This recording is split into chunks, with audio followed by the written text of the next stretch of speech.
পৌষ মেলায় একটু খোঁজাখুঁজি করলেই কিন্তু অনেক সস্তায় অনেক কিছু পাওয়া যায়। এই প্লাজোগুলো ছিল মাত্র 150 টাকায়, যার মধ্যে আমি একটা নিয়েছি। আর সোয়েটারটা ছিল 200 টাকায়, যেটা দেখতে বেশ ভাল লাগছিল, কিন্তু সেম কালার থাকায় আর নিলাম না। তবে এই সমস্ত প্লাস্টিকের ফুল গাছগুলোর একটু বেশি দাম বলছিল, যেমন এই বড় পাতাটা বলছিল 1,500 টাকা।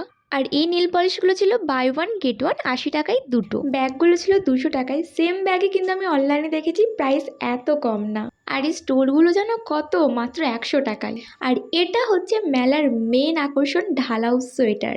এরকমভাবে সোয়েটারগুলো জাস্ট পরে থাকে মেঝেতে, তোমাকে শুধু খুঁজে নিতে হবে। Starting price 100। হ্যাঁ, তবে যারা বাচ্চা আর যাদের এস সাইজে হয়ে যায় তারা কিন্তু 100 টাকায় অনেক অপশন পাবে। এবার এক্স বা এক্সেল এর জন্য দামটা একটু বেশি পড়বে, আর 100 টাকায় খুব একটা তোমরা কিন্তু অপশন পাবে না। আমার দিদি যে এখানে কত মন দিয়ে সোয়েটার খুঁজছে শুধু দেখো। আর একটা সোয়েটার আমরা কত টাকায় কিনেছি সেটাও দেখতেই পাচ্ছ।